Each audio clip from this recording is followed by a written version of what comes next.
On a entendu dire aussi, d'une façon récurrente, que le Sénégal, l'État du Sénégal, ses plus hautes autorités et les forces de défense et de sécurité vont être déférées devant la Cour pénale internationale.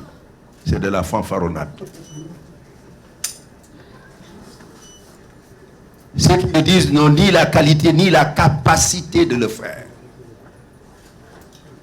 Il y a une confusion volontaire parce qu'on veut ternir l'État du Sénégal.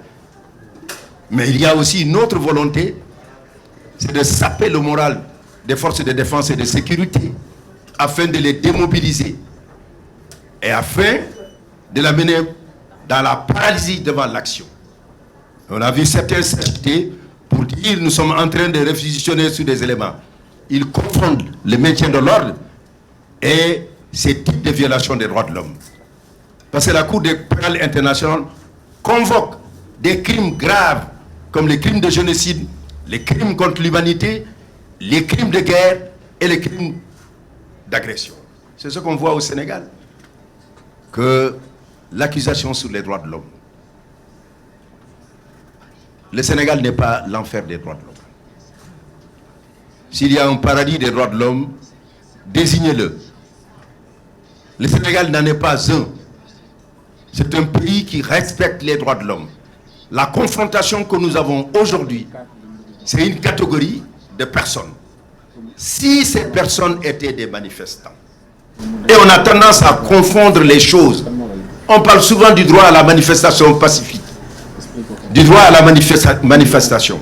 Je vous dis la Constitution du Sénégal, c'est l'article 10. L'article 10, et on ne veut pas lire cet article dans son entièreté. Que dit l'article 10 de la Constitution sénégalaise? Et il faut le dire une bonne fois pour toutes.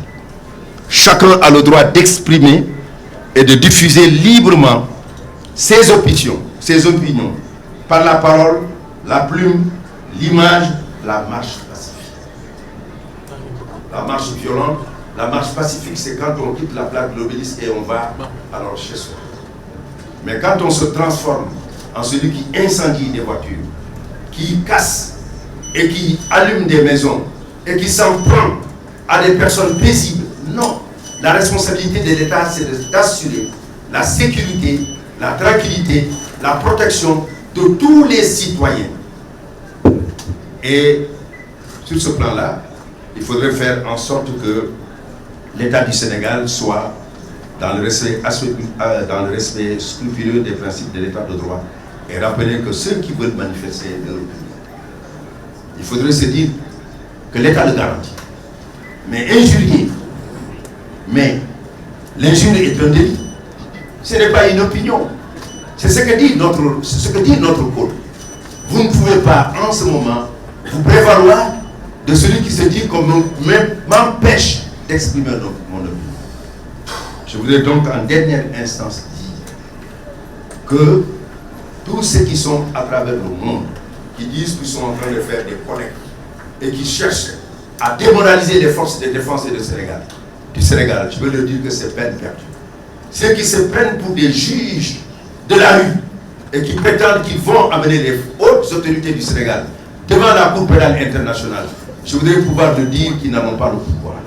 Et je voudrais leur dire que l'exemple le plus patent que je voudrais leur donner, il n'y a pas si longtemps, des responsables politiques, au moment où des anciens chefs d'État africains, qui avaient été considérés comme ceux qui ont violé les 4 crimes dont on parle, un de ces 4 crimes, quand on les a appelés, et que hâtivement on les avait considérés comme étant des coupables, on les a tous libérés et acquittés. Vous pensez qu'on a la possibilité de qualifier des crimes parce qu'on est... Non! La réalité est au-dessous de tout cela. Alors donc, il faudrait savoir raison garder.